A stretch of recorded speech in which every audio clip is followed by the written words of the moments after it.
Hello world and all who inhabit it. My name is Jessica. My pronouns are she, her. Welcome back to Yu-Gi-Oh! Double Progression Trouble. I am back mercifully in Philadelphia recording in my bedroom. I could not be happier to be fully recovered from COVID and also back in my home. I also could not be happier to inform all of you that we are currently on a 2-win streak. For those of you who watched last episode, you may know that I won game 3 by activating a total of 3 cards. But hey, a win is a win, and here on Double Progression Trouble, we know that the only reason you win games is because you are skillful. You have skills, and you are good at the game, and you don't just cyber jar into multiple burn cards. But speaking of multiple burn cards, this is good of a transition as any into our packs that we're opening today, and it is a bit of a nightmare. We're opening Labyrinth of Nightmare and Legacy of Darkness. Darkness and nightmares are definitely things that come to mind whenever I think about this era of Yu-Gi-Oh! We've got Yatagarasu, we've got a whole bunch of unfun stall cards. I mean, look at this garbage. This pack contains Fiber Jar. Fiber Jar reads, flip. Each player shuffles all cards from their hand, field, and graveyard into the deck, and then draws 5 cards. So it essentially resets the entire fucking game. Like, just from the beginning. Everything that you've done so far, it doesn't matter in the face of Fiber Jar. So yeah, make no mistake, Legacy of Darkness has some real stinkers, but the real problem for today is going to be Labyrinth of Nightmare. Famous for some of the most annoying stall cards in a limited format you could possibly imagine, Fairy Box is a good example. When your opponent's monster declares an attack, toss a coin and call it. If you call it right, the attacking monster's attack becomes 0 until the end of the battle phase. Then you have to pay 500 life points during each of your standby phases or destroy it. So basically you flip a coin, and if you call it right, your opponent's monsters just don't get through. They just, nothing matters. Mask of the Accursed is another one to keep in mind. The equipped monster cannot attack once per turn during your standby phase. Inflict 500 damage to the controller of the equipped monster. So if somebody is going on a burn strategy and they have multiple copies of this card, it's very easy to just set a bunch of Mask of the Accursed on all of your opponent's monsters, so they both can't attack and are clogging up the field, and also are slowly eating away at your opponent's life points turn by turn. We've got a couple of insanely powerful traps in this format. We've got Magic Cylinder. When an opponent's monster declares an attack, target the attacking monster, negate the attack, and if you do, inflict damage to your opponent equal to its attack. So if they attack with a 3k monster and you have Magic Cylinder, that is just 3k life points off their total. Torrential Tribute is here, one of the most powerful board wipe cards in the game. When a monster is summoned, destroy all monsters on the field. Easy, simple, clean.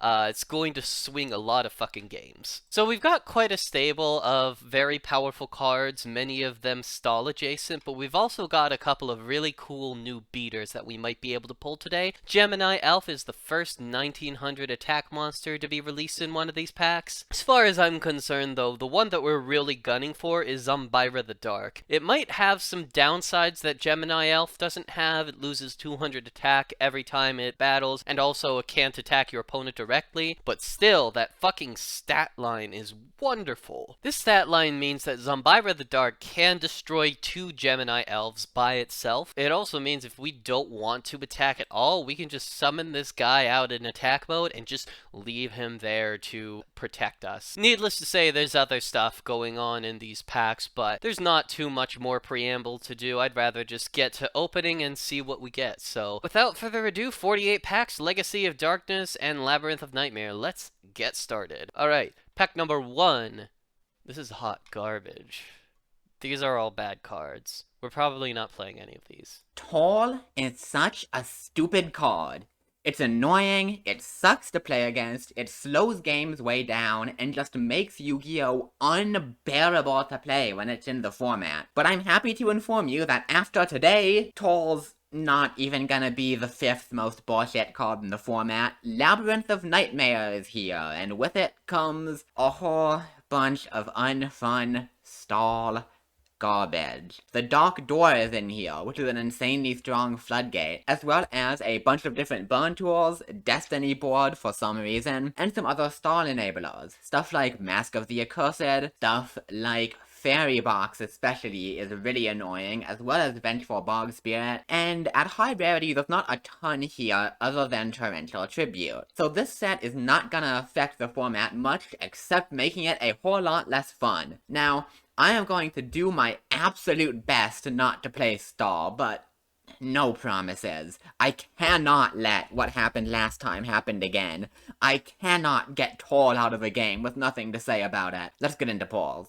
Pack number 1, not a ton to talk about here. Zambira the Dark is important. It's a 2100 attacker that can't go directly, which isn't terrible still. Aqua Spirit and Rock Spirit are nice special summons, but there's not much to enable them yet. And Spiritualism is like the worst MST you've seen in your life, but it's kind of, sort of, maybe MST. Okay, Summoner of Illusion is a really, really fucking situational flip effect monster, but I think it's actually the best thing that we've gotten so far. Lightning Blade is okay if we have a lot of warriors, which I don't really feel like we have enough warriors to fill out like an entire deck with the things. Ekabu Drakmorg is actually a pretty good card. It keeps opponents' monsters from attacking, then after 2 turns that opponent's monster is destroyed, and this gets sent back to our hand. The Dark Door is one of the premier stall cards in this set. It reads only 1 monster can attack during each battle phase. So what that basically means is it's very easy when you have the Dark Door to get ahead of your opponent's tempo and always maintain at least 1 monster on the field and not ever give them an opportunity to get to your life points. Hell yeah, we've got a Zambira the Dark. It is a common, but it's still really, really good to see, especially this early on. Tornado Bird, oh, that just returns spells and trap cards. That's terrible.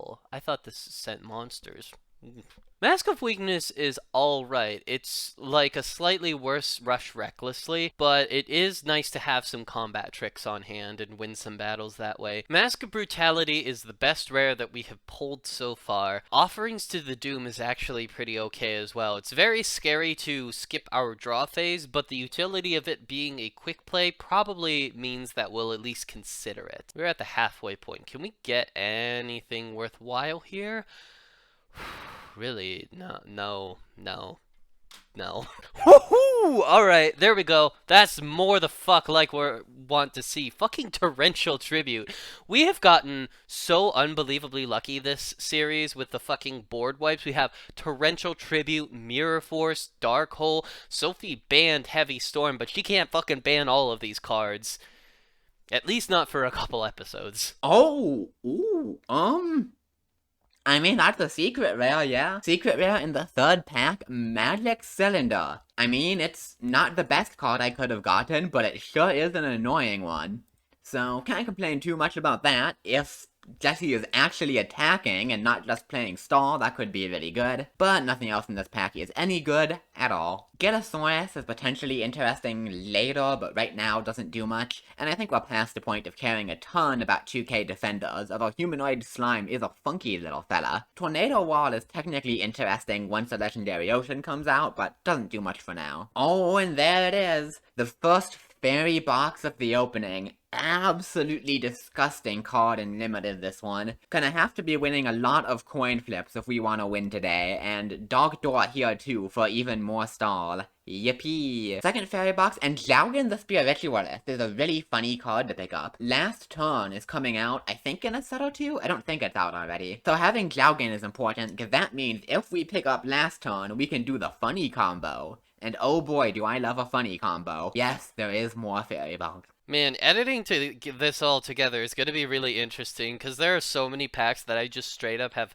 nothing to say about. Like, oh, look, Swordsman of Landstar, isn't that great? We do have 1 copy of Fairy Box at least, which, like, this is a common, and there's a decent chance that Sophie is going to be rocking a lot more than 1 copy. So I don't even know how good that is at this point. Well, there's another Fairy Box. We also got United We Stand, which is the strongest equip card in the game for a very long time. Equip cards in general are not the strongest card available to us, but this thing is just so bonkers that it can swing games by itself, and it probably is stronger in a limited format as well. Oh my god. Oh my god. Wow. So there is our secret rare magic cylinder.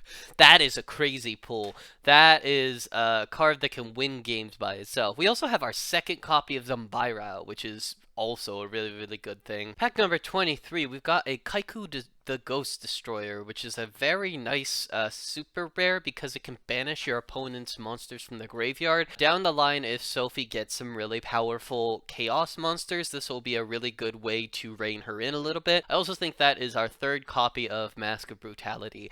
Our stall pull feels very OP at this point. This is our final pack of Labyrinth of Nightmare. Let's go ahead and see if we get anything here. Not really. Yeah, scrolling through these cards, I can't really come to any other conclusion than, like, we pulled pretty fucking good today. We got the Magic Cylinder and Torrential Tribute, which are the two best cards from the entire secret rare, ultra rare lineup. I mean, like, look at all of these ultra rares. A lot of these are complete garbage, and we very easily could have pulled any one of them, but we did end up with a lot of the stuff that is going to see play. Alright, Labyrinth of Nightmare went pretty well, can't complain. And let's go ahead and do Legacy of Darkness now. Well, third fairy box.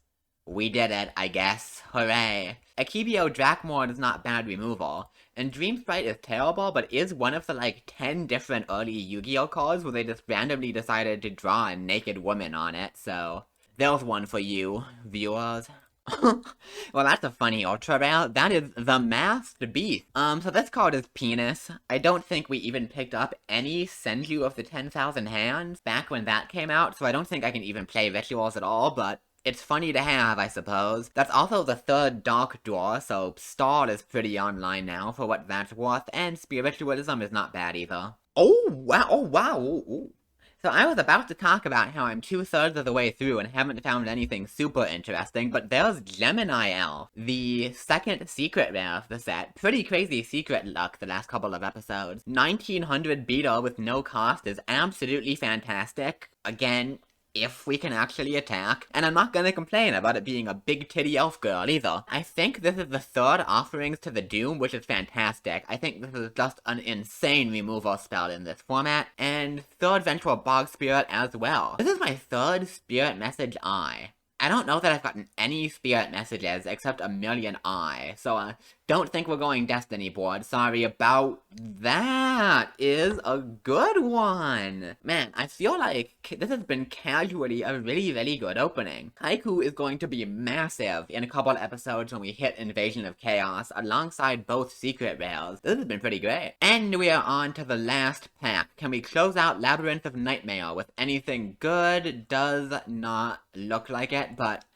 honestly, I can't complain. This was about as good as we could have done out of Labyrinth of Nightmare, outside of exactly finding Torrential Tribute. We got 3 of all the important star cards, we got 3 Zambira, we got one of both secrets and a Kaiku. That's pretty great. On to the next set, then. Legacy of Darkness, pack number 1.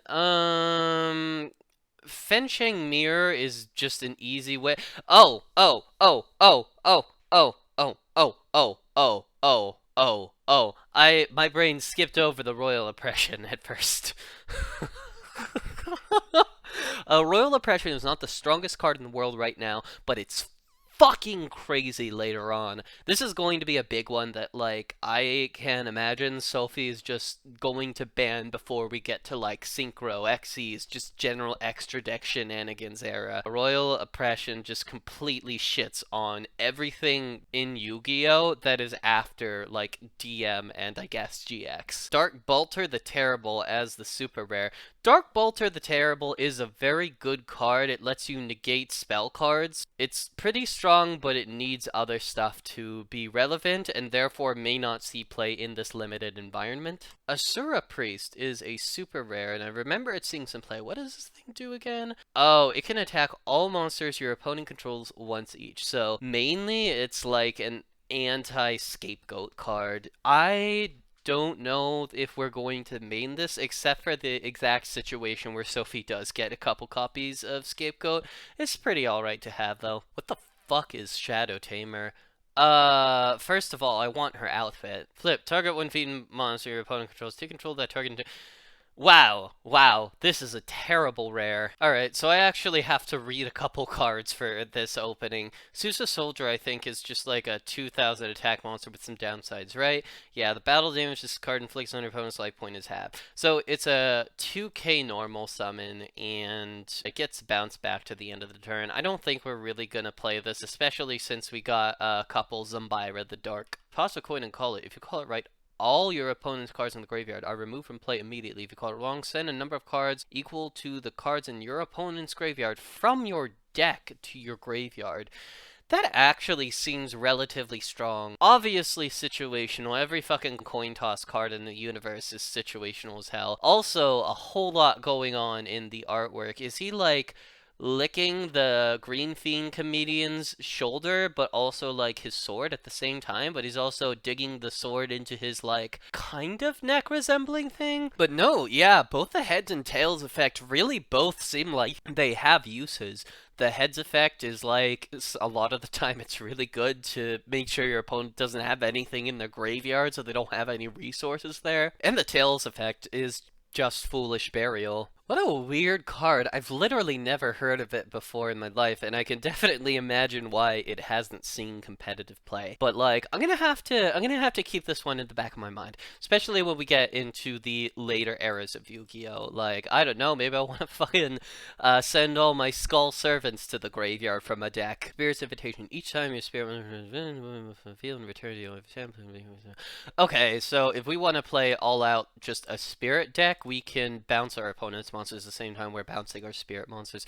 That doesn't seem like super amazing. And after LON comes Legacy of Darkness, which is probably the worst set we've opened so far. There's some okay stuff in here. Yatagarasu and Fairy Lily are both decent top end. Last Turn is here, so if we pull that, we could play Last Turn, which would be deeply funny. And Rhoda and Exiled Force are nice too. But the only really good, truly generic card is Bottomless Trap Hole, as well as Royal Oppression later down the line. The Spirit Monsters debut here if anyone was excited about playing Spirit. But maybe the most important thing outside of Bottomless is this card, Stamping Destruction, which is an MST if you control a dragon-type monster. That's not very good, but in a format chock full of stall, when we have basically no other back row removal, it might just be good enough. So let's go ahead and get into it. Our Labyrinth of Nightmare opening was fantastic, so I don't need too much here to feel good about today, and wouldn't you know it? Even when I don't need anything, the goods are still coming this episode. Creature Swap in the first pack is absolutely sick. This could come up in a lot of strategies, and even a Stamping Destruction to go with it. And pack number 2, the hits keep on coming. There is Bottomless Trap Hole, absolute best card in the set, and Mysterious God is a pretty good flip monster too. Yo, I got a sussy soldier! He's looking like the imposter! He also sucks and we're not playing him, but I can make the funny Amogus joke, and everyone loves the funny Amogus joke.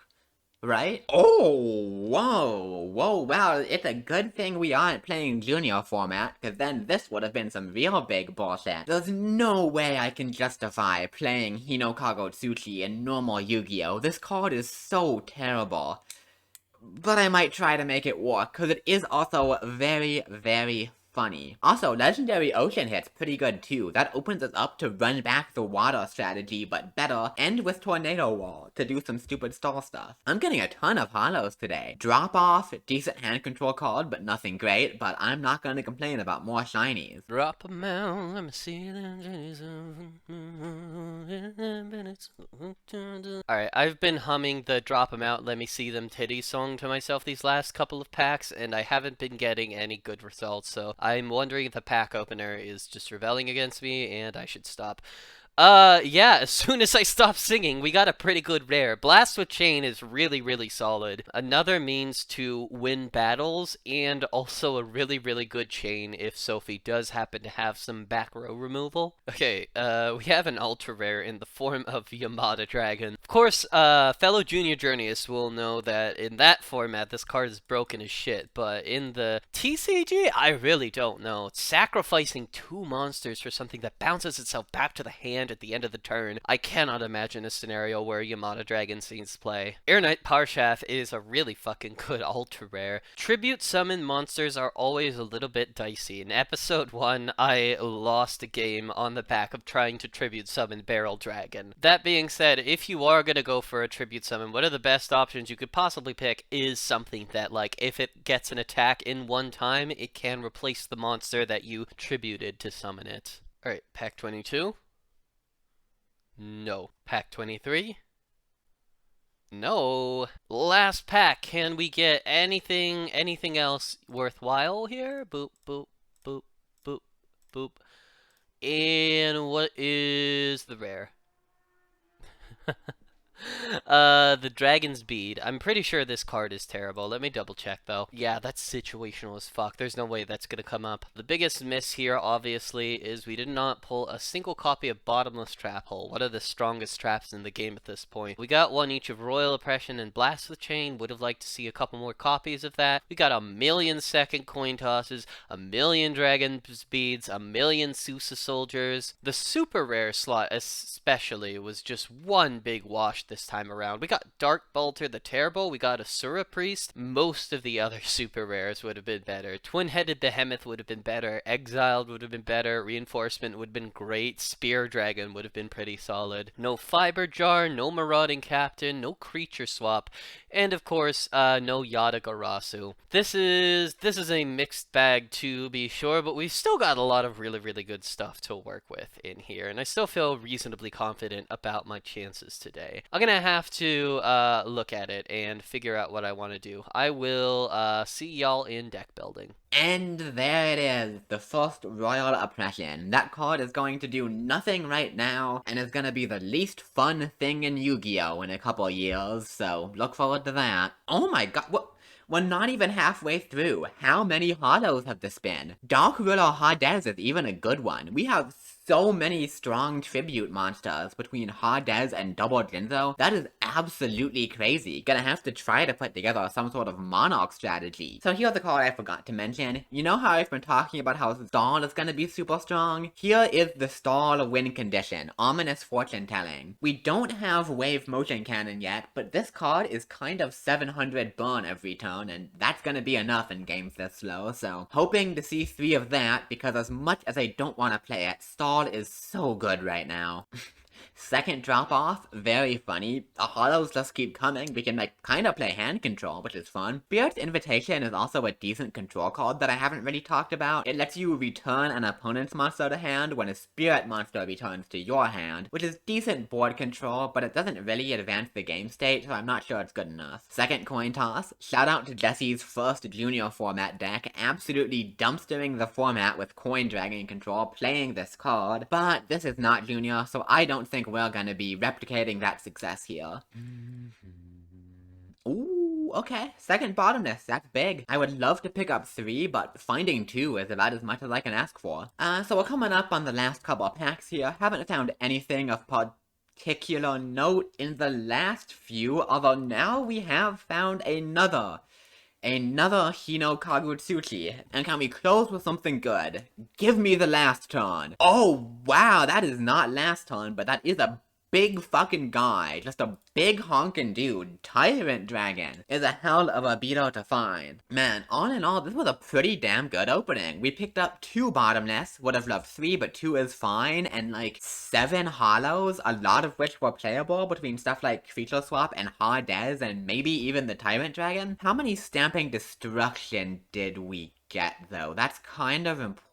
I feel like I only saw the 1. I did get 2, maybe that's enough to break through Stall. I would have really loved 3, but either way, I'm gonna toss it into the collection and see what I can cook up with all of these funky tribute monsters I have. This is the deck that we came out on. It looks like a pain in the ass to deal with above all else. We have 6 very powerful trap cards that are meant to stall the game out, but given that we know so Sophie has 2 copies of Jinzos. Our main focus are on the spells. We're playing 21 of these fuckers. Let's go ahead and do a quick card by card. We've got Cyber Jar, which of course when it's flipped summon destroys all the monsters on the field and then draws both players 5 cards and can summon everything that's under level 4 and then add the rest of the cards to their hand. In last game specifically, Cyber Jar was a means to hold up on all of our spell cards that allowed us to stall and burn and get an early victory over Sophie. 1 copy of Witch of the Black Forest to search essentially any monster in this deck, including Jinzo. We only have the 1 Jinzo, and it occurred to me that it may make sense very soon for me to limit Jinzo.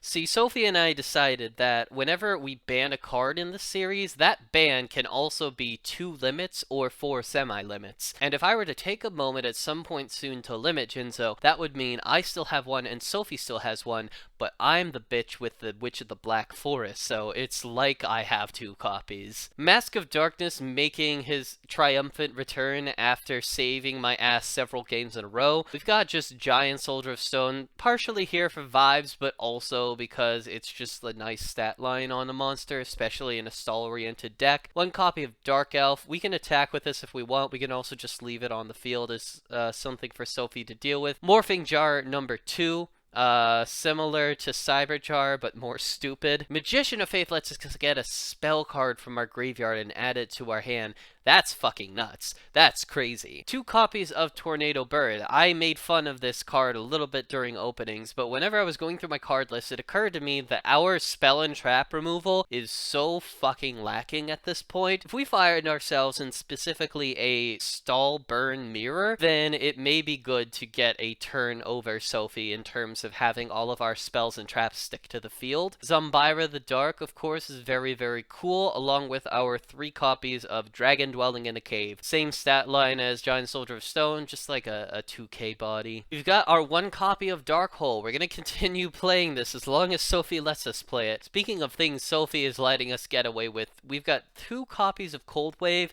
Not playing 3 at this point, just because, like, we probably are gonna be wanting to use our spells and traps a whole fucking lot in this game. Still, being able to shut down Sophie's is very, very good. 2 copies of Upstart Goblin. You'll notice that we're actually playing a 42 card deck in this format. The simple reason for that is if we are in a stall mirror, it may go to deck out. That being said, I still have 2 copies of Upstart Goblin, so it's still like I'm playing a 40 card deck. I just need to remember not to activate this card if it does seem like we are straight up gonna go into a deck out. We've got the 1 Nobleman. We have 2 in our collection. I figured we probably didn't need more than 1 in this case. Like, I don't know. There are definitely defense position monsters Sophie could play that could be a problem, but it's not going to really be our overwhelming strategy here. Got the trio of cards that won us the game last time: triple Toll, triple Burning Land, and triple Chain Energy. Toll makes players pay 500 to attack, Chain Energy makes players pay 500 to do literally anything else, and Burning Land makes players take 500 because fuck you. We've got 3 copies of Mask of Brutality, just like a lot of 500 life point stat lines in this card pool. 3 copies of the Dark Door to make it excruciatingly difficult to get into our life points under any circumstances. Our trap lineup, of course, is fucking nuts. 1 copy of Spellbinding Circle, another good stall card. We've got Mirror Force, which is a stall card and also a board clearer. We've got the 1 Imperial Order. I cannot imagine this card is going to be around much longer. It's so powerful. It's so fucking strong, but if we can basically fill out our field with stall cards and then set Imperial Order, we essentially win the game. 1 copy of Fairy Box, and to round it out, we've got Magic Cylinder and Torrential Tribute as 2 of our just other bananas strong trap cards. So this is what we are flying off into battle with today. God, I'm not looking forward to this game. I don't think it's gonna be fun. I will see y'all in the games. This is the deck I have put together for today's match, and it's probably bad. I'm gonna be honest here. I have such a good stall core. I got all of the floodgates, I got all of the burn cards, I have the perfect clown control setup, but I really don't want to do it. I want to try to do something interesting, and that's exactly what I'm going to do. This deck is Recruiter Monarch in air quotes, because the Monarchs aren't out yet, but I am running all of the good tribute monsters I do have, in the form of 2 Jinzo, 1 Dark Ruler Hades, Tyrant Dragon at the top end, and yes, Hino Kago Tsuchi for comedy reasons. In order to summon these out, I'm running all of my monsters that stick extra bodies on the board. 3 Giant Rat to go into Nimble Mamanga, or Bubonic Vermin, which summons another guy on flip, Mother Grizzly just to have even more floaters, plus Sangan to search them all, and Cyberjaw to maybe put some monsters on the board. My hope is that this will let me stick some monsters to let me tribute summon my giant dudes, and I think especially Jinzo, but all of these big guys are strong enough they might just be able to get me there. I'm still concerned about stall. I don't have a great answer to it, but I think this deck might have a shot, so I really want to try summoning out the big boys with these funky little fellas. The only monsters in the deck I haven't mentioned are Gemini Elf, who's just a good beater, and Tornado Bird, who I really wish I found more than one of. This card is just a double spell and trap bounce on flip, which is some of the best spell trap removal I have, as sad as that is, so we gotta play it in case she's on burn. In terms of spells, I don't have too many. Creature Swap is insane in this deck, letting me swap away any of my recruiters to get massive value. Nobleman of Crossout is great. Offerings to the Doomed skips your draw phase, but I still think this is one of the craziest cards in this set in Limited. Being able to unconditionally destroy a monster is something we have very little ability to do, so I'm really excited about this. And Spiritualism is shitty MST. As for the traps, Bottomless might be cope. It's kinda bad against stall, but it's a good enough card I wanted to at least give it a shot. Fairy Box is not at 3 for the same reason. It's just so bad if Jessie is playing burn and never attacking. Magic Cylinder is here, like Hino Kano, for comedy reasons, and the last 5 in 2 Ominous Fortune Telling, 3 Solemn Wishes is my hedge against stall. If this turns into a game state where no one's attacking, we're just sitting on set monsters and trying to reduce each other's life points as much as possible, as often happens in this set, I think I'm gonna be happy to have the life gain and burn as kind of an alternate win condition in that kind of game. Of course, capping the deck off, we have 1 fusion monster for good luck. This time it's Humanoid Wormdrake, and I hope he will bring me a lot of luck, because I do not think this deck really has enough going for it to beat stall, but I really hope it can. I just want to tribute summon the funny man. Let's try to make it happen. I hope I'm not going to be talking to you next time modding about how I spent half an hour of my life doing nothing but staring at a copy of The Dark Door, but I'll see you in the games. And so the sun rises or sets depending on your perspective on DPT episode 3. I have a sneaking suspicion that this is going to be the worst episode we've done so far. Yeah, and that's pretty impressive given how the last one ended. Things are not getting better in Labyrinth of Nightmare. We are in DM hell. Do you have any... that's my big question going into this match as I select for rock, paper, scissors. I want to see if you have anything that can just beat first turn double toll. I mean, we're gonna find out, I guess, cause, I mean, you have the pick, so... Alright, well... If you want to go first and just draw it, go ahead. So, I was talking earlier, it seems really, really likely that we are on some kind of ungodly stall burn strategy, and in that case, it might be good to go first and get the jump on you, because in a stall burn mirror, I get to fucking place down my tolls first. You know what? Yeah, let's boogie. I'm gonna give first a try here. Ooh, brave. Ingenious. Intriguing.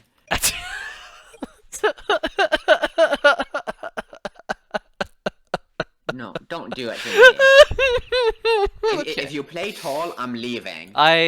Oh, you can't... You can't leave. I'm obviously about to play Tool. You're not allowed to leave, though. Okay, so we're gonna activate, Burning Land, Toll, and the Dark Door. Pass. Jesus fucking shit. Fucking get past that. Fucking... God, don't you wish you had a goddamn heavy storm right now? I do. You know, rather than banning it last episode, I should have showed up at your virtual house and stolen it from out from under you so I could activate it here, because how the fuck am I beating this? You should have, like, negative banned Heavy Storm. Instead of Heavy going to 0 copies, you should have made Heavy at -1 copies, which means everybody is required to play 1 Heavy Storm.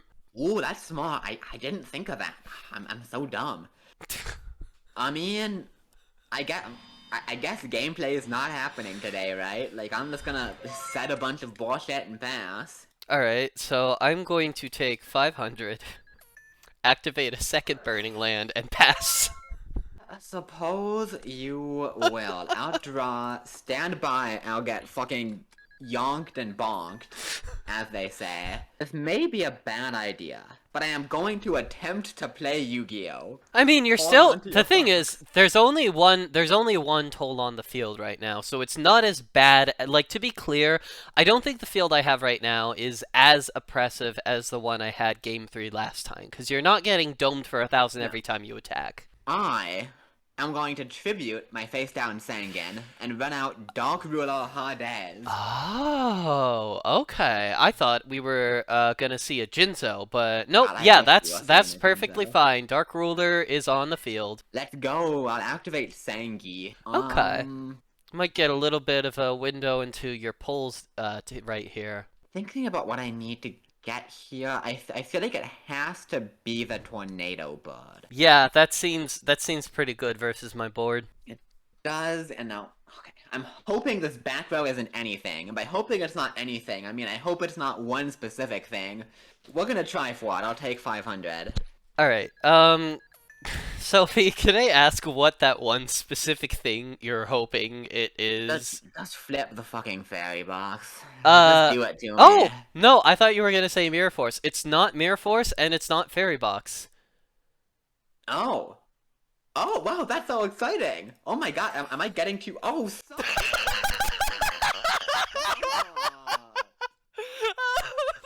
That's not.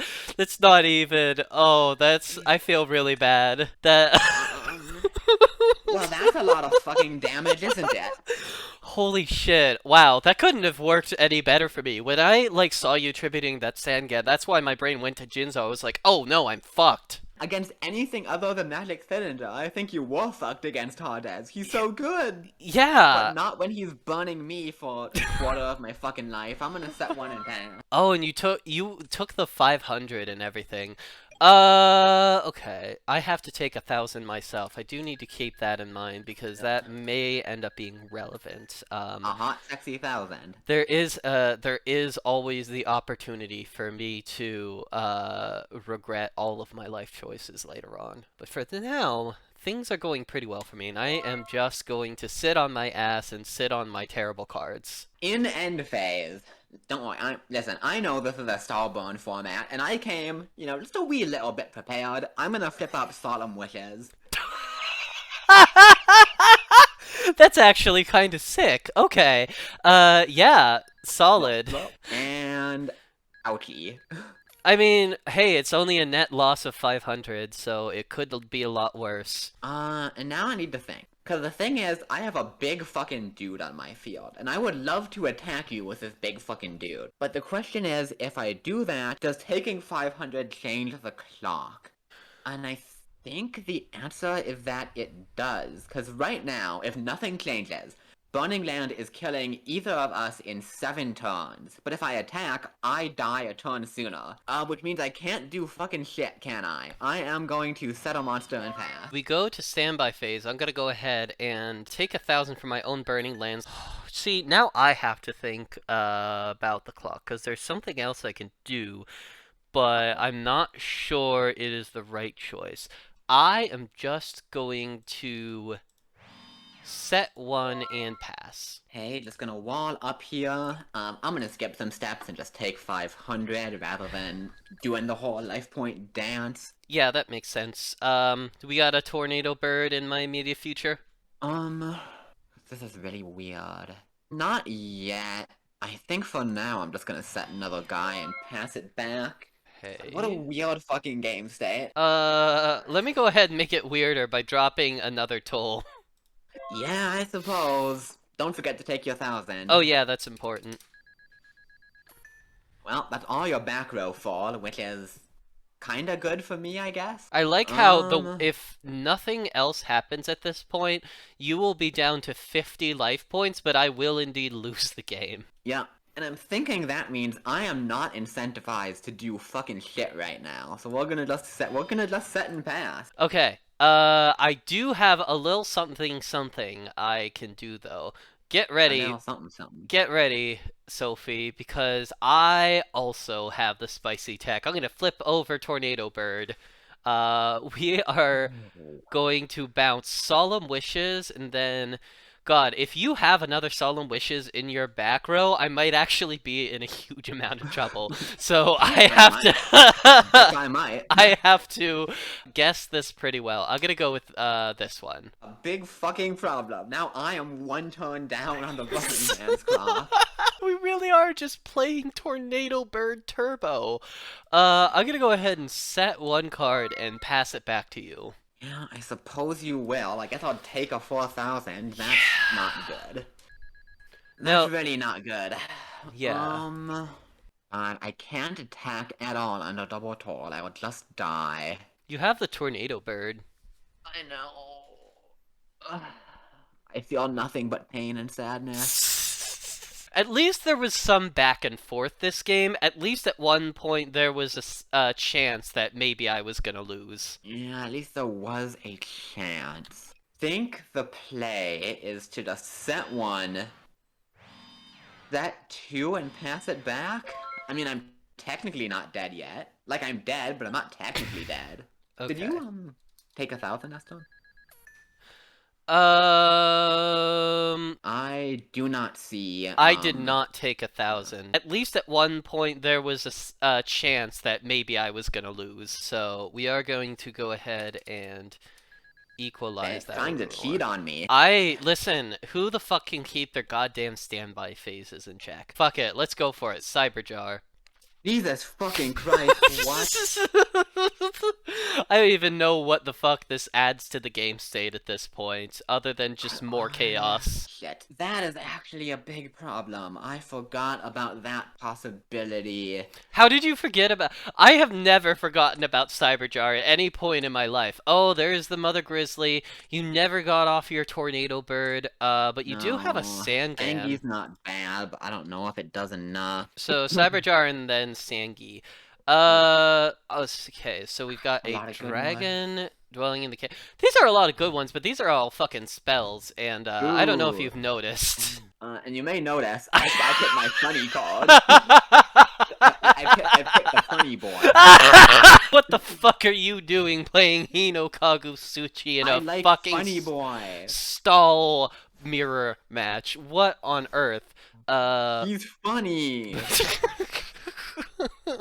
Also, important to note here, Cyberjaw does summon in face-down defense position.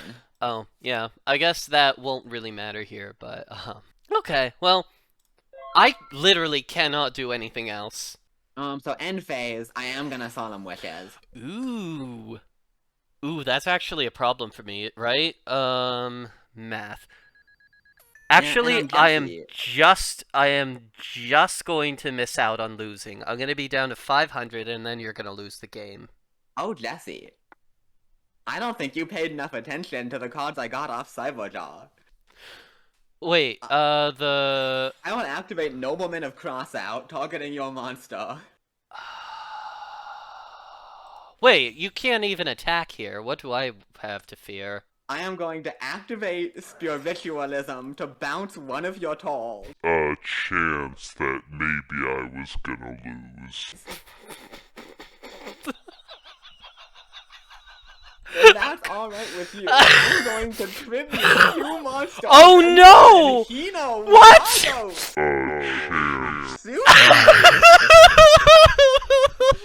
I will enter the battlefield, go down to 50 life points, and attack his brain.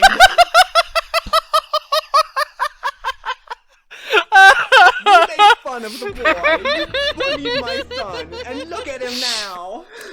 Fucking congratulations. Well deserved. You really just unbelievably outplayed me on every conceivable level. Wow. Did you get the spiritualism off the Cyberjar as well? No, I had that the entire game. Oh, okay. But I had this Jinzo in hand the whole game too. What I was hoping to set up was probably next turn was go for the Jinzo to get more monsters, then flip Tornado Bird and Spear Ritualism to bounce both Tolls and a Dark Door to swing for a ton of damage. That didn't work because you Cyberjaw killed the Tornado Bird, but it worked out anyway, just fucking barely. That was so close. That was amazingly funny. And I cannot believe that it did need to be exactly like Hino Kagusuchi. Like, none of your one tributes did it. It had to be this dumbass. If you want to be technical, Burning Lands was set up so he would have died next turn anyway, but this way is objectively funnier. Yeah, this is the only way that we could have done all of this. This is the first time I've lost a game one in this series. I didn't expect it. I'm gonna be honest, when I saw that opening hand, I thought I had it in the bag, and I very nearly did. Yeah, I mean, I thought you had it too. It was not looking good for me, but... I lost to my own fucking Cyberjar. Let's go!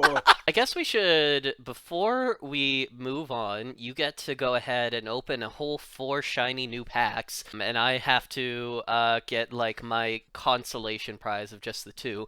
But we do have a banning to happen now.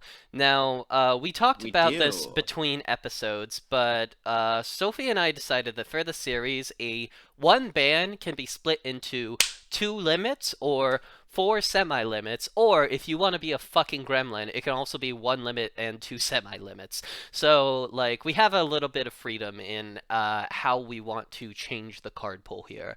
So, that being said, do you have any ideas? Like, there's a dog horse sitting here staring at me that didn't come up, but absolutely could have come up. You still have some crazy stuff like Mirror Force. There's a lot I can go for. Oh god, I forgot you have Io still. My god. I have, like, the triple Cold Wave, triple Burning Land, triple Chain Energy. I need to be, like, super careful to not, like, send stuff to the graveyard you haven't seen yet. Right. See, I'm not super concerned about Burning Land. I don't think that's even the best burn card we have right now. Yeah, it ultimately worked against me, that's for sure. You know what, I have to ban Imperial Order. I fuck that card so much. I refuse to allow it to be in the format. Honestly, that is correct. I was thinking about this whenever I was starting off. I was like, okay, so Sophie and I are both playing Jinzo. We both have this card at our disposal, so there's always going to be a limit to how good stall traps are. But stall spells are fucking prima, like, whatever right now. And I was thinking about how if I could just, like, fill up my field with stall spells and then set Imperial Order, there was essentially nothing you could have possibly done about that. Like, if I had drawn Io, it was probably over. And like, just in general, Io is one of the stupidest Yu-Gi-Oh cards ever printed, and I It's do not want so to play against it ever again. It's so deeply unfun. I didn't even use it correctly last duel. I ended up losing because I activated Io and fucked up my own Acts of Despair. It was just a thing that I did because I was excited, because that was actually my first time ever activating an Io. I have never played in a format where this fucking card was... I've never played in a format where this fucking thing was legal, because it's always banned. And honestly, that is where it belongs. Spell cards are the strongest card available in the game and are pretty much the backbone of gameplay in the DM era. So Io just gives a player just entirely too much power. Indeed. So, do you have any thoughts on your end? Yeah, I was thinking about it while you were talking, and I think I'm going to go ahead and do a double limit. So, I see that you got a couple of Sangan, and you also have 2 Jinzo. No, not my, come on, not my Jinzo. Listen. I like the fact that Jinzo is in the format, because, like, again, it keeps trap cards from becoming too overbearing. I don't like how you have 2 and I have 1. This way, we both have 1 Jinzo, and I have the Witch of the Black Forest. And then Sangan is just, like, a really, really good card. Yeah, it makes sense. I'll miss you, Jinzo 2, my friend, my buddy. Jinzo 2 sure made an impression while he was around. He won you a game last time. He did. What a fucking game. Oh my god. Hino Kagotsuchi coming in clutch. 50 life points left to win the game. I cannot think of a better way to win my first game 1 of the series than that. And thanks to that, I get to open 4 packs rather than 2 in the middle. That's fun. And for this newfound experience of mine, I've been pretty vocal on previous episodes that I think Magic Ruler is the strongest DM set pre-Invasion of Chaos, so the logical thing to do is to open 4 of these. But I'm not doing that, baby. I'm opening Legacy of Darkness. Now you may be wondering, Sophie, why are you opening the pack you said earlier is the weakest one so far? And my answer is, because I am a greedy bitch and I want to pull last turn.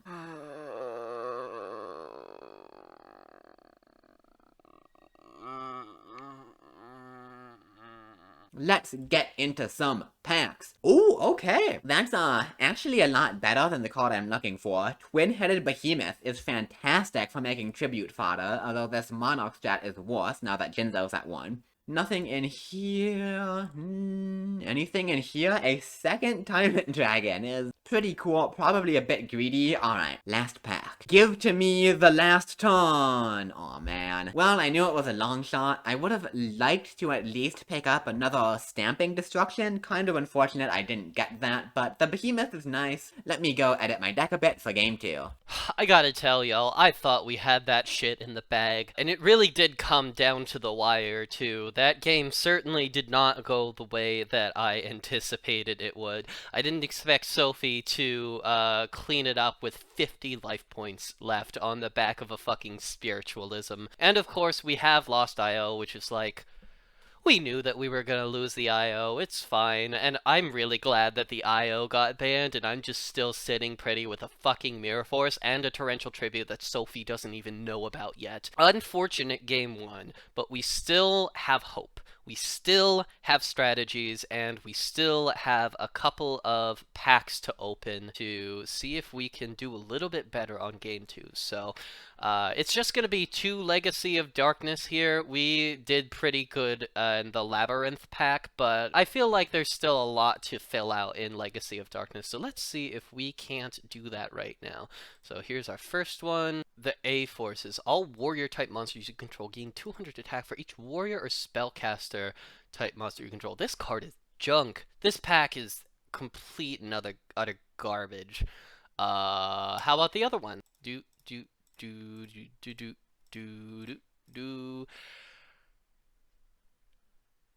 You. Oh, yeah! That's fucking hilarious. We pulled a fucking bottomless trap hole. Oh, and we only had 2 packs and everything. That's amazing. Alright, well, that is definitely going in the deck for game 2. I will see y'all in a sec. And here is the list after some edits. Pretty small changes. I decided to stick with the same deck, even though it honestly did not deserve to win last time, because I think it's a really cool deck and I want to keep playing it. So I've put in the second Tyrant Dragon I got over Jinzo. Being 2 tributes is awkward, but it does interact positively with Dark Door. See, when Tyrant Dragon destroys a monster by battle, it can attack another monster. And the way Dark Door is worded, only 1 monster can attack during each battle phase, which means if I have 1 monster that attacks multiple times, I can get in for a bunch of damage potentially. In addition, I've put in the Behemoth over the second Sankin for more tribute fodder, and I've also cut the 2 fairy boxes because Leslie is clearly not interested in attacking, as well as the Hino Kagotsuchi. He served me well last game, and that's probably all he's ever gonna do, so I decided to let him retire on a high note, and in place of those, I've put in 3 Cure Mermaid. This card increases your life points by 800 during each of your standby phases, which is fantastic in these stally games, and it's also a mother grizzly target, so if Jessie does switch things up and try to attack me, it gives me something alright to float into. I think this girl's gonna put into a lot of work. In the prog I did a while back with my partner, she was a surprising all-star a lot of the time, so I'm hoping that life gain will give me the advantage again in star games like that last one. That's all the changes to the deck. Like I said, it's still pretty similar. Let's get into game and try to replicate my success from the last one and get the first 2-0 of the series. I would fucking kill someone to be able to search my YGO card collection by monster type, because I decided to throw in Stamping Destruction this time, which only works if you have a dragon monster on the field. I've got 3 copies of Dragon Dwelling in the Cave, which I can search with Witch of the Black Forest, which I can search with Mystic Tomato, but I had a lot of trouble finding other dragons in my collection, and it's because there wasn't a good way to just, like, sort out all the dragons in my collection. I think this is pretty much the only playable dragon that I've got on me, but I don't fucking know. Oh, we have Blast with Chain. That's what I need to be playing. I guess since we have a low number of dragons in the deck, we will relegate just 1 Stamping Destruction to the side. But otherwise, yeah, this is what we're going into game 2 with. I decided to cast off the stall strategy because it didn't quite get us there round 1, and instead go for a more aggressive strategy, because I don't think that if it's aggro versus aggro that Sophie's going to have the cards to beat me. Of course, we've got Zombira the Dark, we've got our 1800 beaters, we've got just a disgusting trap lineup. Spiritualism, we have 1 in our collection, and we're gonna go ahead and take 1 out of Sophie's book for this game. White Magical Hat is also here again. His stat line is a little bit low for the format, but we also have 2 copies of Nobleman of Crossout, so it's not hard to imagine a scenario where we can just clear Sophie's field and then get in with White Magical Hat. So yeah, really changing up the strategy this time around, and I think that these cards are what we need to give us an edge to take out Sophie in games 2 and 3. See you in the games. Hey, you did lose the last game, so do you want to go first or second? I guess I will go second this time. The extra card seems pretty good. I don't know if it would have helped me in that specific situation we were in. I had plenty of cards. Yeah, that was a weird game. I cannot believe you walked with it. Listen, you know, the better duelist won, I guess. Well, I'm gonna just set some shit. Okay. And pass. Okay, so we're gonna start off with Nobleman of Crossout on your face down. Oh no, my squirrel! Nimble Mamanga! Oh How could no! you? In that case, I guess I'm just gonna activate Upstart Goblin and go ahead and draw a card. Oh, 1,000 life points. Yum yum yum. Slurpy Slurpy McSlurly. And let's go 7 colored fish. 7 colored fish. That is fine by me. Alright, we're gonna move to battle and see if we can get in for 1800. That's fine. I'll take 18. Okay, okay. You know, Jesse, this card looks suspiciously unlike a floodgate. I'm beginning to suspect you've done a little bit of a switcheroo on me. I may indeed have done a little bit of switching and ruing. I am just surprised that your face down card isn't Mythical Creature Pussy. I am going to set 1 card and pass it back to you. Mythical Creature Pussy. Fairy Box. Oh! Oh my, oh my. It's been a day. My bits are definitely in a place. Well, on that note, it's been a day. I expect that. I'm just gonna set 1 and pass. I refuse to create interesting gameplay. Well, I guess we gotta interact with the Facetown eventually. You killed my mom. Oh, but I'm really... she's gay, so she's gonna summon my other mom.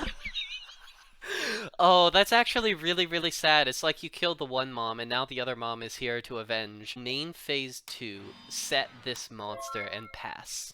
Fantastic. Phenomenal. Amazing. Flawless. God, what if that set called is Cyberlaw? Like, what's the percent chance it's Cyberlaw? Like 100? Well, you know I only have 1 Cyberjar, but you also know that I have drawn Cyberjar in my opening hand in 100% of the games we have played since I got it. Like, you cannot not draw Cyberjar. I just am really bad at not drawing Cyberjar. It's not Cyberjar though. It is Dragon Dwelling in the Cave. It's lazy nappy dragon boy. That's a big fucking booty. That's fine. Main phase 2, I suppose I'll just set, and I will also set, if you can believe that, and I'll pass. Okay. The game state is getting a bit sticky, which isn't our favorite thing in the world. At some point, I am going to run the risk of a fairy box, but for right now, I think I am going to just try to cycle through some more Mother Grizzlies. I am perfectly fine with that, Okay. cause if there are 2 moms, why would I not have 3 moms? Oh, Gay and Polly. Now I feel really bad about murdering all of Ah. them. I wonder if this is how Jim the Pirate feels. I'm gonna go ahead and set one and pass. So a thing about this format is that Bottomless Trap Hole is a card that is in it. Yeah, bottomless is now a factor. But also I feel no man or god. And I This is figure true. if 2 of my moms have died, we might as well get the 3rd one out of here as well. I will sacrifice the 3rd Mother Grizzly That's a and terrible my philosophy to Sangan have. Oh, and God. summon Tyrant Dragon.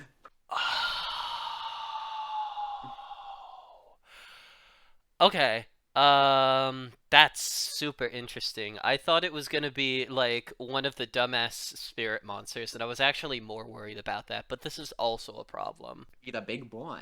He A real is. sizable fellow. He is a sizable lad. Pick off Sangan then. Okay. Oh, I didn't even notice you were tributing a Sangan. I fucking limited that thing. How'd you still find it? Are you cheating? Yep.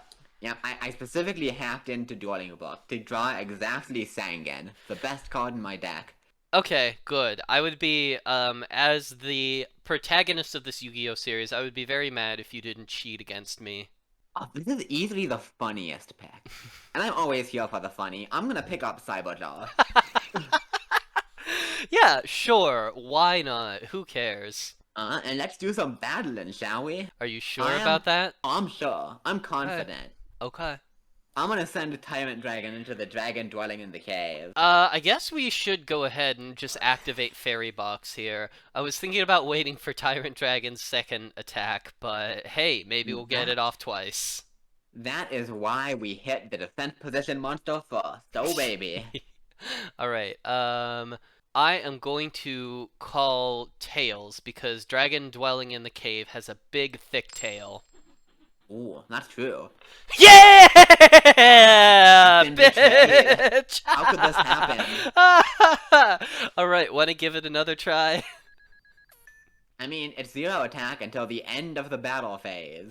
And it Oh, also can't this attack, is so- this is more honest than I don't know what only increases attack during the attack step. Oh yeah, whatever. This is a good card. Yeah, so no, I don't think I'll be trying again. Thank you very much. I will in fact just be ending my turn. All right. I guess it probably makes sense to leave 7 colored fish in attack mode, given the circumstances. It also probably makes sense to normal summon a Sky Scout in attack mode. You really are just playing dudes. Yeah, we are on Dude Turbo at this point. I am going to end it there. There's not much else I can do. Sweet. And don't forget, Fairy Box does have a maintenance cost. Oh, yeah, I'm definitely paying 500 for now. Yeah, I imagine you will. Yeah, we've got solid 15 turns of this fucker yet. Yeah, Cyberjaw was not the pick off Sangan. I wanted to be too funny. Fairy Box sure is a card, and Cyberchar isn't really a good way to deal with it. I am gonna just set and pass. Alright.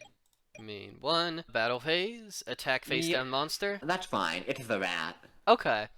You summoning something? Oh, I would love to summon something. The rat's got another rat inside him, baby. Alright, this 7-colored fish is gonna try to eat this rat.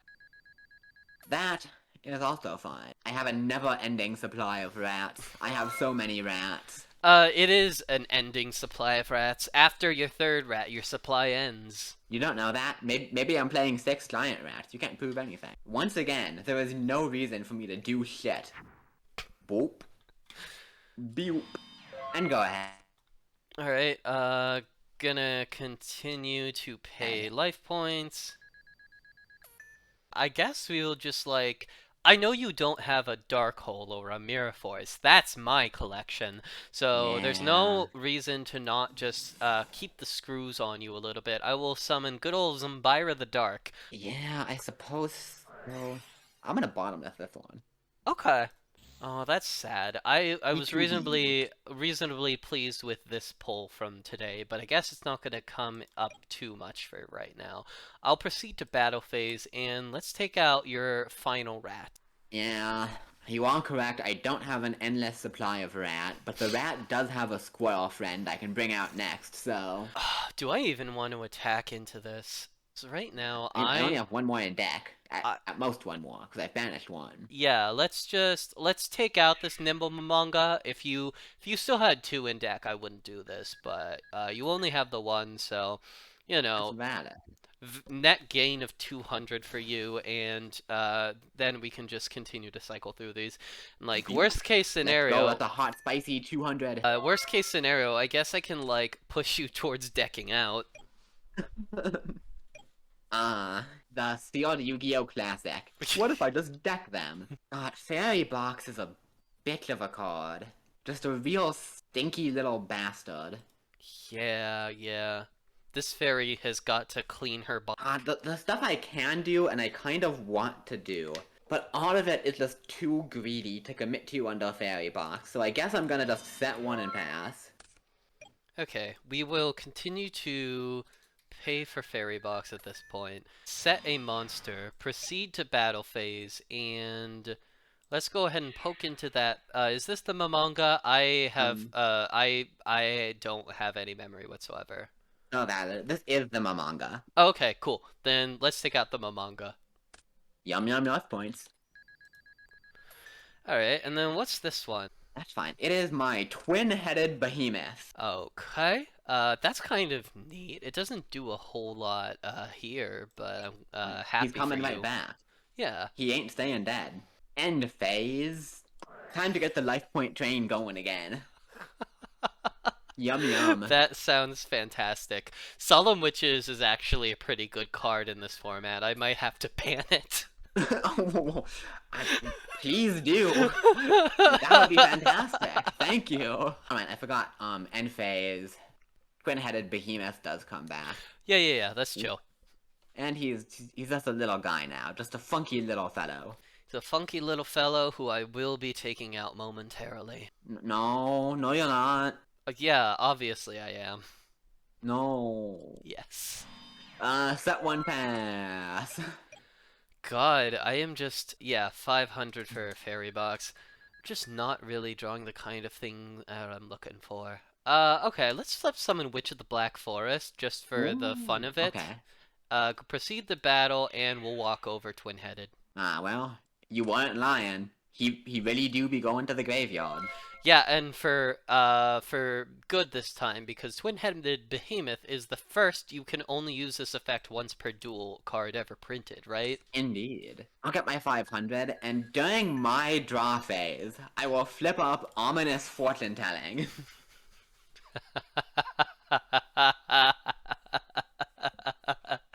If you beat me with this card, I quit. Would you like to select a random card from my hand? I would love to select a random card from your hand. That would make me very happy. Alright, this card on the very end, that card's a spell. Easy. What? Come on! Fucking pick something else. That's not No. fair. Ooh! Easy God peasy. damn it. That's That's ridiculous. good to Alright, know. well, We have a back row removal in there. Okay, this is good. That speeds up the clock a bit. And I'm still incentivized to not do shit. I will set one and pass. so annoyingly, I think I am just gonna let Fairy Box fall now. Oh There's as long as you have that ominous fortune telling, life points become a lot more of a factor. So I'm gonna switch Witch of the Black Forest defense. I'm gonna switch Sky Scout to defense. I'm going to set one card, and I will proceed to battle phase. Let's walk over this. That's fine. See, I said earlier I was out of rats. That's only kind of true, because my next card here is Bubonic Vermin. Oh, okay. Cool. So you're gonna get another one then. Wow. Yeah, that is a different kind of rat. Arguably a little bit cuter than giant rat. I don't think that's arguable. I don't know who's arguing that. And in the standby phase, you know I'm doing it again. We're just gonna hit it. Alright, you see this one? This one's also a spell. No! Ooh, it is not. Well, that's information at least. True, you know two of the cards in my hand now. This is kind of a greedy play, but I am nothing if not a greedy bitch. So let's go for it, shall we? I'm gonna Alright. spiritualism the back row. Okay. You feel free to do that. Now flip the vermin, summon the third vermin. Okay, so that one is also in face down defense. Oh, And you can I walk will... over Sky Scout with that vermin. That's hilarious. Oh no, I'm not doing that. I got bigger plans than that. I will tribute my two bubonic vermin and summon my second tyrant dragon. Okay, cool. That's awesome. That sounds great to me. You're gonna clear like my entire field here. That's kind of neat. Oh, the boys are going to town. Tyrant dragon into the fish. All right, this one will net me a bit of damage. Tyrant dragon into this fucker. Goodbye, dragon dwelling in a cave. Wah. And I guess we'll hit the set, and if it's Cyberjaw, I will shit. It's not Cyberjar. It is Tornado Bird. That's perfectly fine. Yeah, it doesn't. It does essentially nothing here. I will just bounce that one and that one. Great. It may shock you to know that in main phase 2, I am going to set 2 cards. Wait, what? What? Why would you do that? And you can go ahead. All right. Set one. Set another and pass it back to you. Whoop. All right. So you gain 500, and then you're gonna select another card in my hand. Oh, I am. You bet your ass I am. This is a spell. Fuck off. Easy! This card's busted! Yeah, we definitely need to ban ominous fortune telling. Yeah, that's true. Best card in the game. Okay, what are the chances this face down is Cyberjaw? It's like, probably just the other fucking thingamadigger. The dragon dwelling I saw, but it could be something else. We've gone through half of my deck, so it's like basically a 50-50 at this point. That's true. Alright, I think I'm gonna play this a little safe, because Mirror Force is a card you have, and if I run double Tyrant Dragon into Mirror Force, I'm going to cry. Okay. So I'm gonna put one in defense, and I'm gonna run out my Cure Mermaid. Oh wow, you really are just on life point increase. I don't know if I can beat this, to be honest. There was this Game Boy Advance game I grew up with that you played duels against all the like Yu-Gi-Oh protagonists, but like they didn't know what to do with Teia's deck because like Teia doesn't really duel that much, and when she did, she didn't use very good cards. So her entire deck, her thing was just increasing life points. And it was the most annoying fucking thing in the world to defeat, but it was also worth a whole lot more points because you had to deal like 20,000 damage to defeat her. So what I'm saying is, things might look bad, but when I defeat you, it's gonna be worth double the points. Oh, don't worry, I'm gonna be keeping those points all to myself after this one. I'm gonna send a Tyrant Dragon into the face down.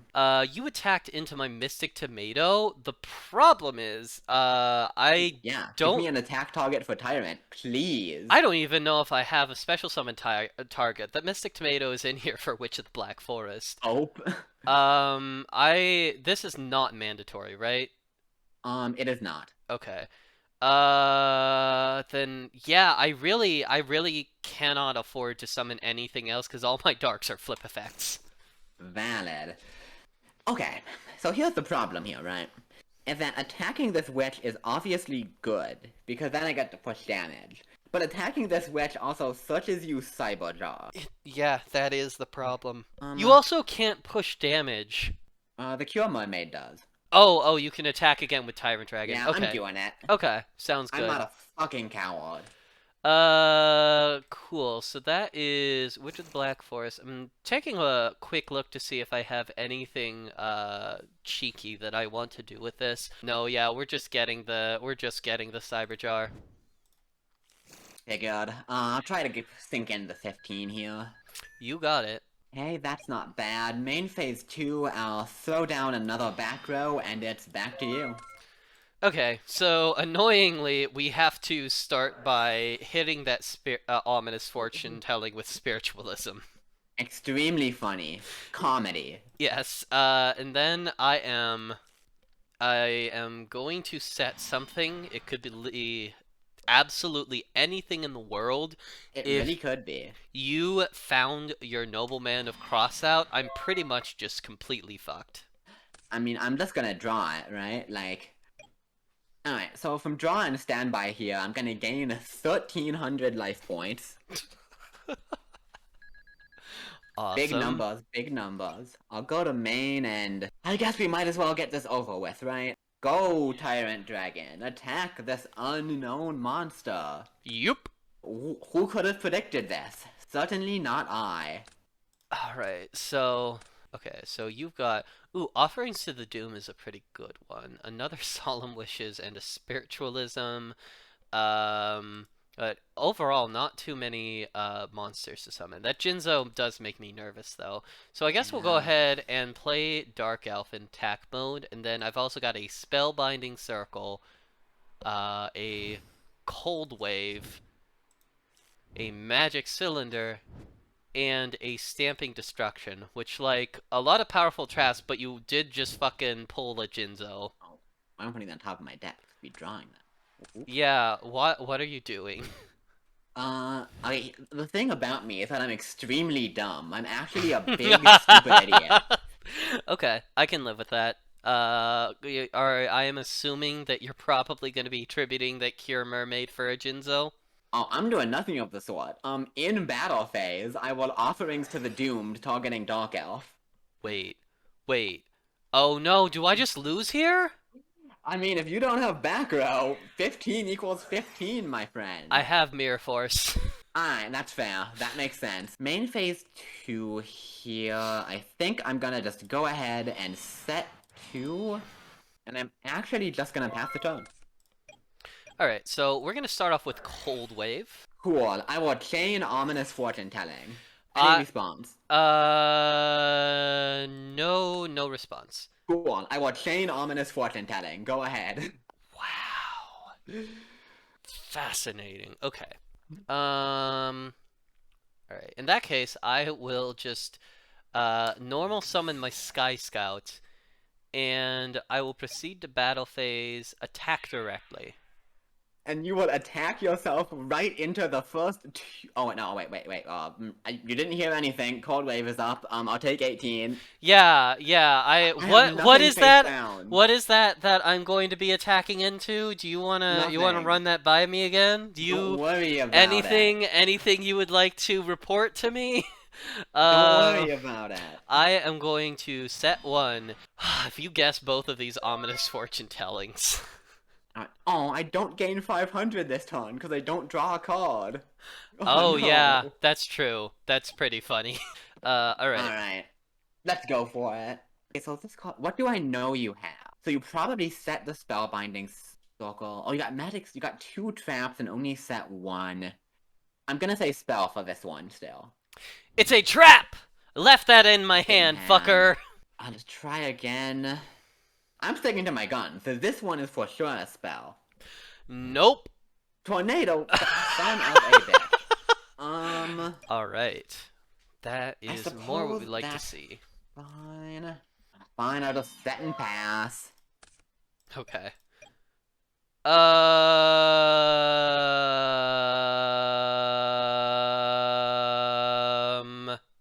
So we're gonna proceed to main one and pretend that I didn't draw a card for turn. So Oh, you're cheating. What? I am I a mean, little you bit. can go ahead and draw like a card. That's Are fine. you sure? Okay, That's because fine. like Listen, I'm gonna beat you anyway. I No matter how much you try to cheat, it matters not before my unstoppable fortune-telling abilities.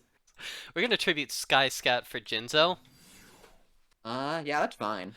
All right. It really depends on like this could be like Cyber Jar, Morphing Jar number 2. This could be a lot of things that would create some big problems for me. But if we can take this out and get in next turn, that's too good to pass up. So let's see what you got. This one is a bit of a thinker, actually. I'm gonna kill the Jinzo. All right. That is valid. There is no reason for me to draw a card. I don't need them. I mean, honestly, it's kind of good not to draw a card because you're on your last 10. It's not the worst. Trying to figure. I have to figure out, like, the best ominous fortune telling configuration. Give Quick me a math. second. Yeah. It's all good. It's all good. These matter a lot. Okay. Alright, try to kill me. I think I will. Standby phase. Alright, I am engaging my most powerful psychic abilities. I am getting in touch with the energies of the universe, and they are telling me that this is a trap card. I get another turn! Man. No, listen. I can't miss them all. I can't miss them all. This is a monster. This is the tornado bird for sure.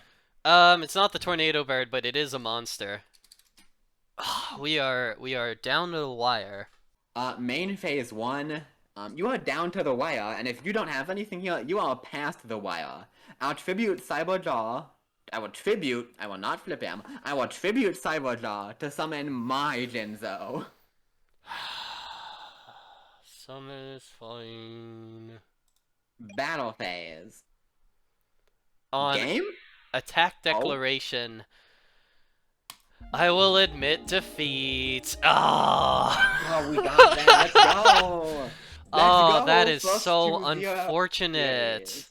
So, I unfortunately have lost this week, but you got a 2-0 on me, which results in a sure did. shutout. This is the first time this has happened. So, what happens on Yu-Gi-Oh! Double Progression Trouble is that if somebody is 2-0'd, then they get an extra ban in the episode. So, it's funny because none of your cards that you played individually are very strong. You just, like, really won out with the long game. What are you saying about Cure Mermaid? So this is very silly, but I actually think that based on the cards you played and based off of my own selection of cards, that I want to do another double limit. And those two cards that I think I would like to limit are Nimble Mamanga and Ominous Fortune Telling. Yo, ominous fortune telling getting the hit. Let's go. I don't want to fucking deal with this card. It's like, it's not the strongest card in the world, obviously, but we are in a limited format where games have a tendency to run very long, and just Yeah. having a, like, continuous trap that you can use to dome your opponent repeatedly is like, if you can do this with multiple cards, at once, that's like a problem. There were a lot of instances in this game where, like, the fact that you had to ominous fortune telling was the thing that let you deal damage. Like, a lot of the time your first guess was off, but your second guess wasn't. Right? Yeah. Honestly, it's not a terrible hit. Like, Burn is very strong this early on. That's true. I'm not too beat up about it, though. Mamanga is annoying to lose, but... God, when you said 2 limits, I was terrified Giant Rat was leaving. Happy to see he's sticking around. Alright, so the other element of a shutout is that there is the option to go to a game 3. That will not change who won this episode, obviously. You have won 2 games, and Damn right I have. DPT episode 3 goes to you.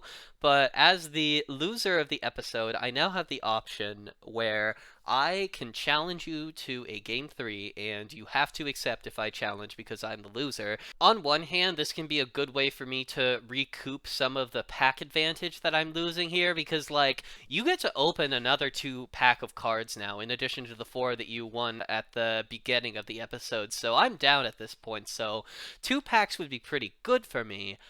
But the other side of it is, am I going to be able to beat you in that game 3? Because if I don't, I'm just giving you a further extra 2 cards.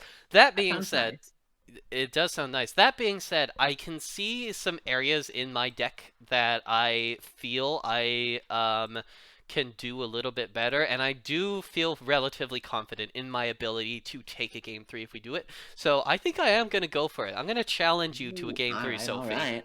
Alright. It is simply too easy when you're as good as I am. A swift 2-0, not even a close game 2. Here we are going to a game 3 where Jesse has kindly volunteered to lose to me again for even more packs. I do think it's a little suspect that I lose 2 weeks and don't get any more bans, and suddenly the host of the series loses one and gets to ban just because it's due to the rules we agreed on beforehand. Seems a little bit stacked against me, if I do say so myself. But regardless, we have a couple more packs to open, and now I have given up on my last turn dreams, and we are opening Magic Ruler once again. Let's see if we can pull any of that crazy stuff I'm looking for in here. Shining Angel's not bad to have in terms of recruiters, and wow, we really have Shining Angels now, but nothing too much to talk about. Well, that was a bit unfortunate.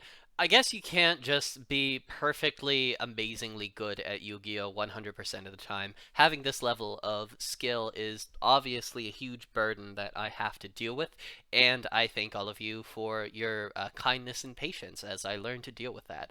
But no matter, we're going to go ahead and take Game 3 and get a couple of more packs into our collection to catch up with Sophie on a little bit of the tempo that we've lost in losing these last two games.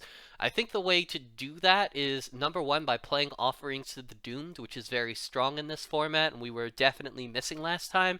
But number two is to get in on the clowns a little bit more. So the clowns were super strong in episode 1, a little bit more hit or miss in episode 2 when I was going a little bit more aggressive, but I think they're going to swing back into relevance for part 3, given that we have been seeing a fair bit of stall being used here. We also threw in Air Knight Parshath because if we can get this onto the field and we can get in with the attacks, that will be really, really good.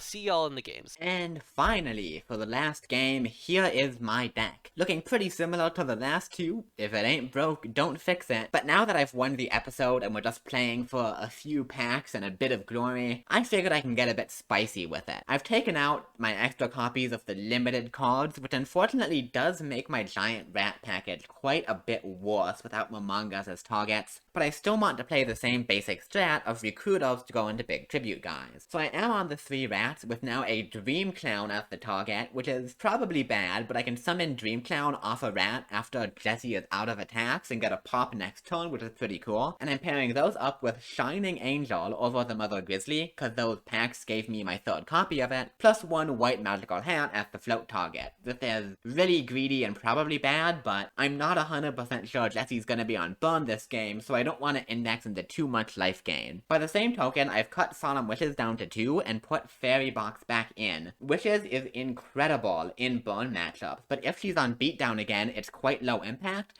and Fairy Box is going to be incredible if she's trying to attack again. On the subject of Fairy Box, I'm running 1 7-12 of the Bandit, and the most cope card I've ever played in this series, Remove Trap, in order to deal with it. This card does suck, but if it can exactly out a Fairy Box and let me attack for a ton of damage, it will be totally worth it. I also totally forgot I have Michizure. This card is great and I should be playing it, so it's here now. And lastly, the boy himself is back for game 3, Hino Kagutsuchi getting another shot at it. Cause I was thinking last game, that turn I summoned the second Tyrant Dragon, if I had had this guy and summoned him, I just fully won the game on the spot. And you know what? If that happens again this game, I'm gonna be so happy. So I figured, this is basically a just for fun game anyway, let's give him a chance to shine. That's pretty much all of the changes. I'm gonna go ahead and jump into the game now. I'll see you in a few minutes after I finish swiftly 3-0ing Jesse. Okay, so look. I know that just now you dealt me a crushing, embarrassing, comical victory, but I think that things will be different this time. I think now that I have reconstructed my deck, rethought my strategy, and most of all hit the format-defining mega threat, Nimble Mamanga, I should have no trouble taking you out. Yeah, you know, Jess, I think things are gonna be different last time. Cause like, last time when I beat you, you went 0-2. But this time, you're gonna have to repeat that sick burn because the connection cut off and I am not gonna be able to use that footage. Damn. Comcast conspiring to not let me roast you. I think things are gonna be different this time, Jesse. Cause last time after I beat you, you were 0-2. But this time after I beat you, you're gonna be 0-3. The I don't biggest think that's difference gonna there can be. happen. I don't think that could possibly be the way this episode ends under any circumstances. I want to go second. We'll see about that. I'll let you go second. I don't need an extra card. Cool. Alright. Stand by main. Boop. Boop. Boop. Okay, so we're gonna go to main phase 1. I'm going to set 1. Set 2. That fucking storm shooter is just ingrained into my DNA now. Can you fucking tell? I am gonna flip up Shining Angel. Okay. Then we'll just go ahead and get in here. It's probably gonna dome me for 600 if I had to guess. It actually is going to dome you for nothing right now. Oh, okay, that's interesting. Clowning it up, I see. That is intriguing for sure. I don't know if you've noticed, but these games have been going a bit long. Have they now? I... I'm just gonna set and pass. Okay, so we've got some choices to make because we cannot do everything all at once. Okay, so I'm going to start by setting this card. Yep. Next, I'm going to switch Crass Clown to attack declare effect. There are a couple of scary flip effect monsters that face down card could be, but I still just kind of want to set you back a turn on the Shining Angel, so I am going to choose to bounce that. Fine. And then I'm just gonna pass it. What an exciting turn.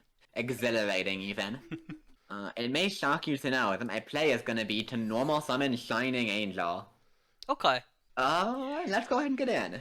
Let's do a little bit of a bonk. Is that the play? Is that really the play? That cannot be the play. Show it to me. No, I'm not gonna do it. I will take my 50 life points. You're getting there. No, that went surprisingly well. Main phase 2, I'll keep on setting and you're good to go. Okay, I was kind of hoping you weren't gonna set a second card. I'll start with Upstart Goblin. Ooh, yum life points, yum.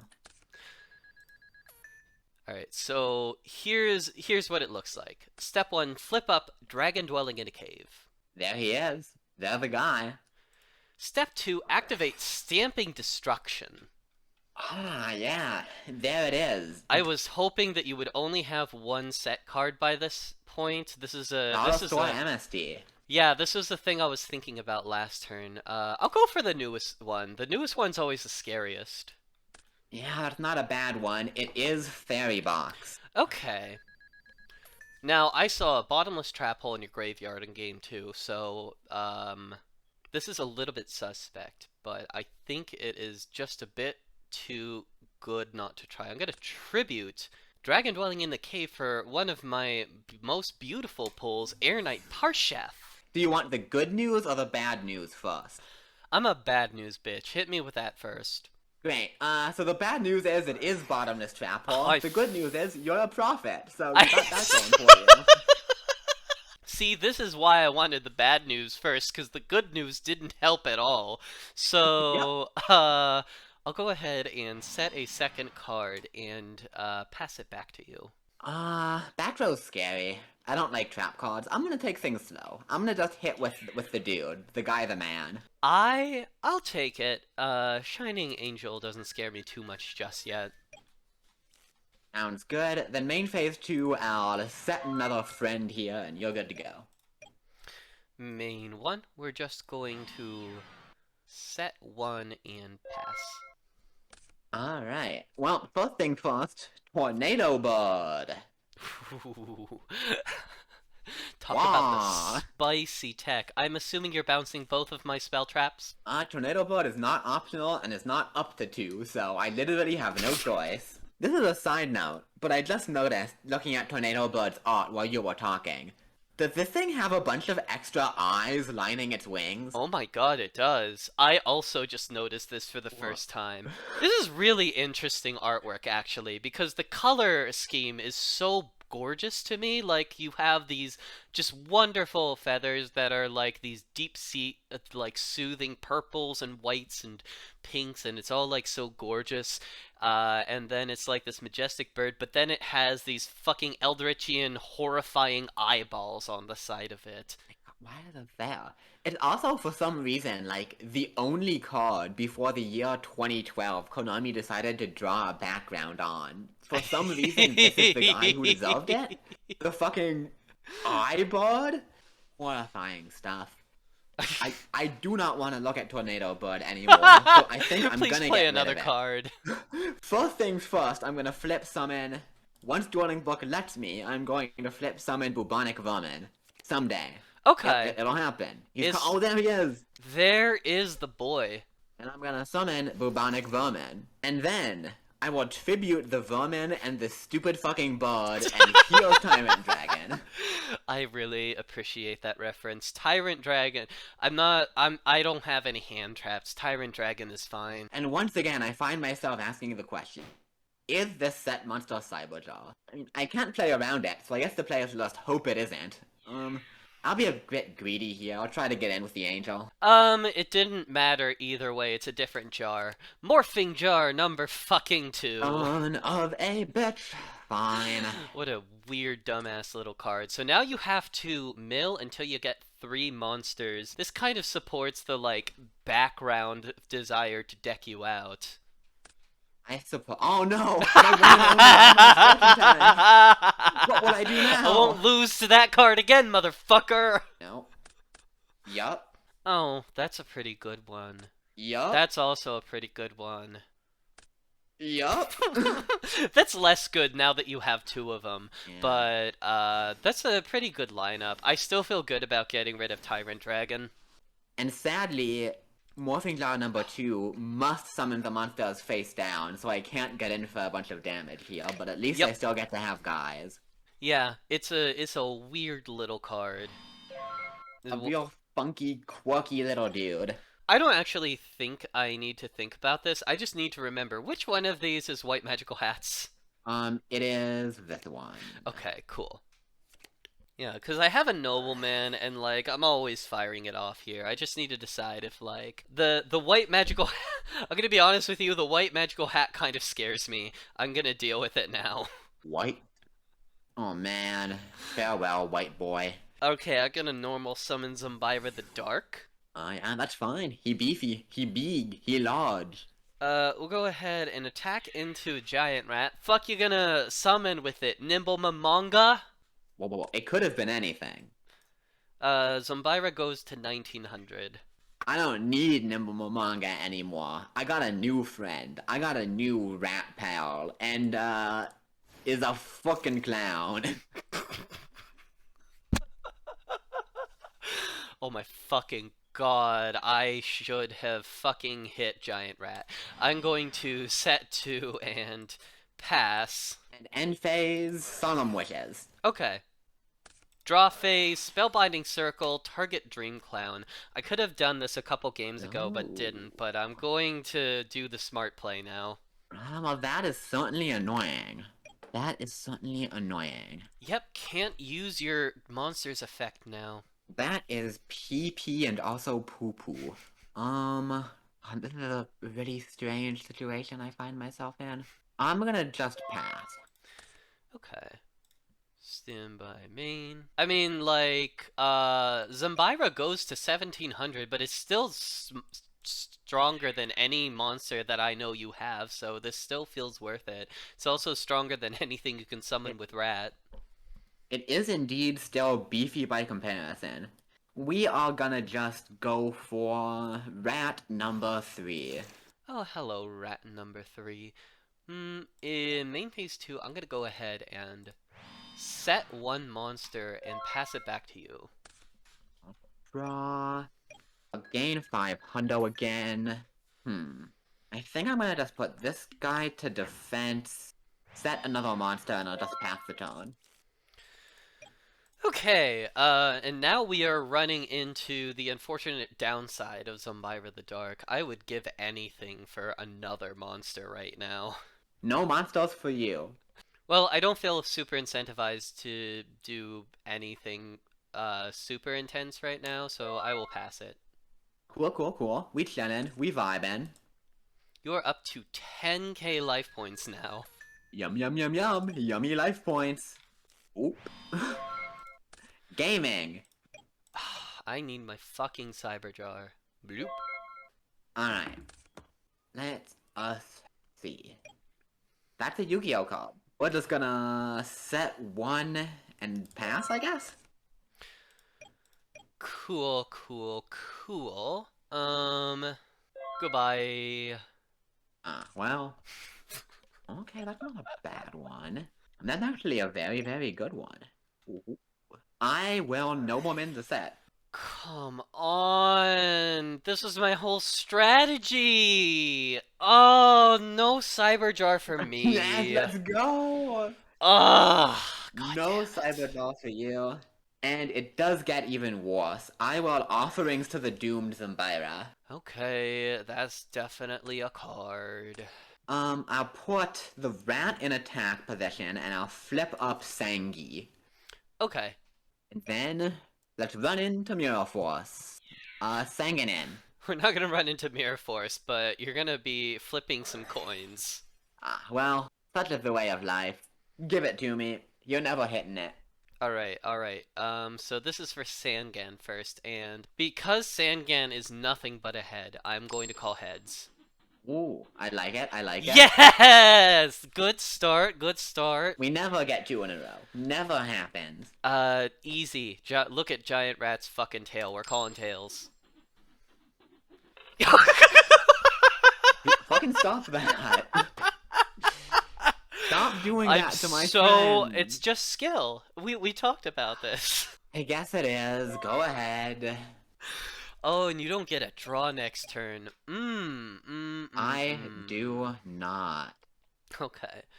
Well, I guess the next step has probably gonna be normal summon Mystic Tomato, and while your Dream Clown is not doing anything right now, I'm still just going to get rid of it just to feel productive. Yeah, that's fair. I'll take it. I still got a long way to go. Oh, I don't even get 500 life points. I keep forgetting. Oh, man. The anti-synergy between offerings to the doomed and solemn wishes. Life. Well, I still have plenty of life points to work with, even despite that, so I might as well try for it, right? Tails. Easy! Easiest Fucking call of my Christ. entire life. Absolutely Oh. insane. And that's all. Is that all of your rats? Yes, it is. And if I'm not wrong, I do not have any more giant rat targets. I am out of targets in deck. Yeah, fucking Nimble Mamonga, correct limit. I guess. I'll just put this in defense and pass. Okay. Also, it looks like you forgot to pay for Fairy Box last turn. Oh, sorry about that. That fairy bussy. And I will say, you do also need to pay for Fairy Box this turn. Oh. I really just am struggling to afford that fairy bussy. Okay, let's run out Dark Elf, but I don't want to attack at all right now. I just want to sit. Okay. You're scared. You're scared of my funky little friends down here. And oh, Jessie. You might regret not clearing my monsters. Because I top decked the Jinzo. Yeah, I might. Alright, summon is obviously fine. Sangan effect. I am gonna pick up Twin-Headed Behemoth. And let's get in. Jinzo! Bwah! Well, that's 400. You're good. Go right ahead. Defeat my large man. Let's go to battle phase and just attack into that face down monster. Perfectly fine. It is Shining Angel. Okay. And you may be shocked to know that it will summon Shining Angel. Cool. Okay, I don't really love doing this right now. I was kind of hoping to get Mystic Tomato off, but I don't think I can afford not to just summon my own Jinzo right now. Ah, So, Jinzo fight. Jinzo fight. hopefully you at least have to trade your own Jinzo. It sounds like you're not gonna have to Oh, trade your own Jesse. Jinzo. You think I'm just gonna trade? You think I'm not a better duelist than that? My next draw for turn was Dark Ruler Hades. Just Alex Simo's voice in the back of my mind just being like, that 50 attack points, it matters! God damn it. Easy 50. If there's one thing we've learned this match, it's how much a 50 attack points difference can mean. Go ahead, Okay. better find that Dark Hole. Okay. If you have a monster, I'm dead, so I'm just gonna Cold Wave, set and pass. Sure. You know I have a monster. I searched this boy off Sangi. Oh, right, yeah, you always had that. Wah. Is Magician of Faith. Before you attack, I do have to pick a spell card from my graveyard. You do not, and And- is negated by Dark Ruler Hades. Oh, wow. I can't even have the pleasure of stalling you out. No. What a fucking catastrophe. Holy fuck. Nah, you I could was defeat me in so- a game 3. I was so close to taking control of that game for a hot minute. But it just all went to shit when fucking Jinzo hit the field. Yeah. And there Jinzo's wasn't a pretty fucking good card. there wasn't anything I could do about, like, specifically that anyway, because, like, I could attack into the face-down Shining Angel, and you would just cycle out another Shining Angel from your deck, and it would just be the same thing. I was hoping you were going to summon a non-Jinzo Bungus so that I could use my Bottomless. Yeah, that would have been good. This would have been a very different game if I had Yeah. found Hades first.